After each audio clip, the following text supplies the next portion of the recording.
Hallo zu einer sportlichen Ausgabe von Tuk Talk. Welchen Kindheitstraum hatten Sie? Wollten Sie Polizist oder Polizistin, Arzt oder Ärztin oder vielleicht sogar Astronaut oder Astronautin werden? Unser heutiger Gast träumte seit ihrer Kindheit davon, einmal bei einer Olympiade starten zu dürfen. Dieser Traum ist bereits wahr geworden, doch nun ist es ihr neues Ziel, die schnellste bei den Olympischen Spielen 2020 in Tokio zu sein.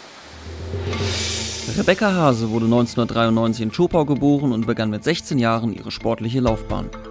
Heute gehört sie zur absoluten internationalen Sprint-Elite und studiert ganz nebenbei auch noch Psychologie an der TU Chemnitz. Mit 17 Jahren lief sie erstmals im Ausland bei den Olympischen Jugendspielen in Singapur und erreichte dort den 8. Platz. Höchst erfolgreich ging es in den folgenden Jahren weiter. 2014 erlangte sie ihren ersten deutschen Meistertitel, 2015 holte sie dreimal Gold bei der U23-Europameisterschaft und 2016 lief sie in der Staffel für Deutschland bei den Olympischen Spielen auf den 4. Platz. Bei dieser sportlichen Karriere wundert es nicht, dass man Rebecca Hase nur selten am Campus trifft. Weitaus bessere Chancen hat man da auf den Laufbahnen dieser Welt. Ob nun in Chemnitz, Stockholm oder auf den Bahamas. Hallo Rebecca, schön, dass du bei uns bist. Hallo. Viele kennen dich ja aus dem Fernsehen. Wie oft wirst du denn tatsächlich angesprochen und wer will vielleicht ein Selfie von dir? Ja, mittlerweile wird es tatsächlich immer mehr. Das ist eigentlich total verrückt. Ja, keine Ahnung, man wird tatsächlich überall erkannt, egal ob im Urlaub, wirklich im Ausland, wo man dann schon angesprochen wird, Mensch, Sie sind doch die Sprinterin. Oder keine Ahnung, irgendwo im Schwimmbad, auf dem Dresdner Weihnachtsmarkt sogar schon. Ich bekomme mittlerweile auch Nachrichten von den Professoren hier. Da freue ich mich immer ganz sehr, weil es wirklich liebe Nachrichten sind. Und man ist dann doch überrascht, dass sich so viele Menschen schon damit auseinandersetzen, was ich mache und dafür interessieren und dann einen auch tatsächlich auf der Straße erkennen. Und ja, Selfies, keine Ahnung, da habe ich schon mehrere hundert allein dieses Jahr geschossen. Das ist dann auch schon Wahnsinn. Du hast dich ja vor einiger Zeit für ein Studium an der TU Chemnitz entschieden, und zwar studierst du Psychologie. Was fasziniert dich denn an diesem Fach? Ja, für mich war die Entscheidung, Psychologie zu studieren, halt relativ zeitig klar. Das war so einer meiner ersten internationalen Einsätze bei den Olympischen Jugendspielen damals in Singapur. Da stand ich im Finale und da lief die deutsche Nationalhymne, weil eine Weitspringerin gewonnen hatte. Und ich war so überwältigt von der ganzen Atmosphäre, dass ich wirklich unfähig war, danach zu rennen. Das war absolut krass, was da eigentlich passiert mit dem Kopf und dem Körper und wie das zusammenhängt. Und von da wollte ich das wissen. Und natürlich hat mich das dann dazu bewegt, das Psychologiestudium zu machen.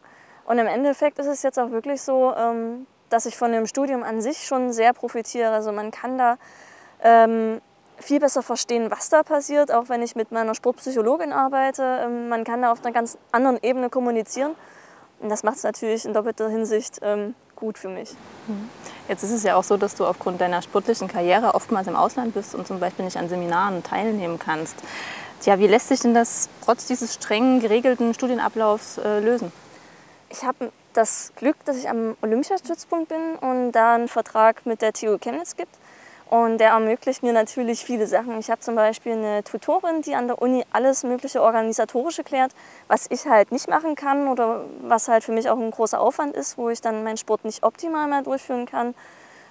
Klar, in Seminaren versuche ich schon teilzunehmen, aber wir haben schon viele Gespräche auch mit den Professoren selbst, damit wir optimale Lösungen auch für mich finden oder halt auch für meine Kommilitonen, damit es nicht unfair ist, weil ich will mir ja dann trotzdem mein Studium auch erarbeitet haben, wenn ich dann damit fertig bin. Und man hat natürlich viele Unterstützer, sei es mein Trainer, der begleitet mich jetzt schon über 13 Jahre, das ist schon verrückt, der steht da auch in allem hinter mir, was wir da vorhaben. Ich habe eine Managerin, die alle Wettkämpfe organisiert und auch Anreisen, Abreisen da perfekt organisiert, wie es für mich halt passt. Ich habe andere Manager, die sonstige Anfragen beantworten, also da gehört halt viel dazu und da sind viele Leute um mich rum, die da aufpassen, dass das halt auch wirklich so möglich ist, wie es ist, weil am regulären Studium kann ich nicht teilnehmen und so habe ich dann auch die Möglichkeit, wenn ich Klausuren hätte zum Beispiel, kann ich die eben dann auch wann anders schreiben. Jetzt zum Beispiel im September ist für mich dann Prüfungsphase, wo normal frei ist. Wie neidisch sind denn deine Kommilitonen und Kommilitoninnen auf die Vorzüge und dein Leben, was du genießt?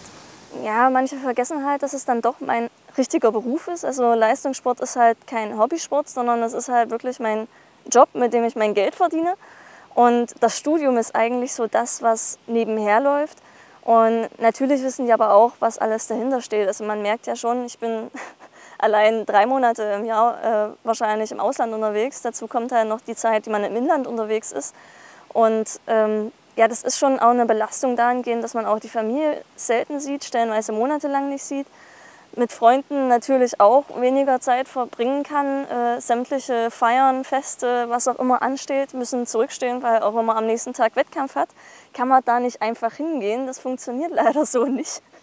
Und ja, das ist schon nicht so schön. Man hat dann auch so seine Momente, wo man sagt, warum mache ich das jetzt alles? Aber irgendwo überwiegen dann die schönen Momente, die man erlebt, mit den Menschen, die man kennenlernt, mit den Orten, die man doch sieht, auch wenn es halt nicht für einen Urlaub ist, sondern eigentlich nur, okay, ich sehe Hotel und Stadion. Aber trotzdem ist es irgendwo schön, man sieht die Welt und man hat die Möglichkeit und das macht halt vieles wett. Schauen wir doch einfach mal in die Zukunft. Was macht eine Rebecca Hase in 5 Jahren? Das ist eine sehr gute Frage, ich weiß es noch nicht.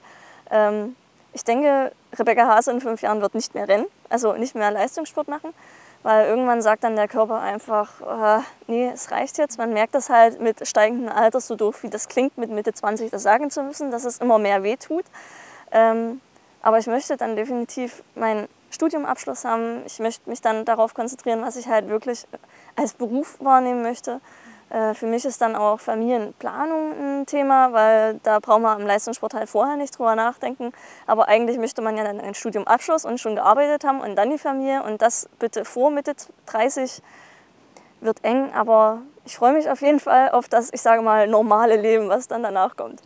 Ich wünsche dir auf jeden Fall noch viele große sportliche Erfolge und dass du dein Leben danach auch genießen kannst. Danke, dass du hier warst. Dankeschön.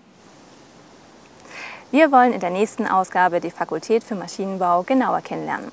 Dazu besucht uns der Dekan Prof. Dr. Thomas Lamke, der uns unter anderem Einblicke in die zahlreichen Professuren und Institute gibt. Außerdem spricht er auch über neue Formate in der akademischen Lehre, wie die Einrichtung einer Schüler- und Studierendenwerkstatt sowie die Möglichkeit, Maschinenbau nun wieder als Diplomstudiengang studieren zu können. Gern nehmen wir Ihre Fragen hierzu unter der eingeblendeten E-Mail-Adresse entgegen. Bis zum nächsten Mal.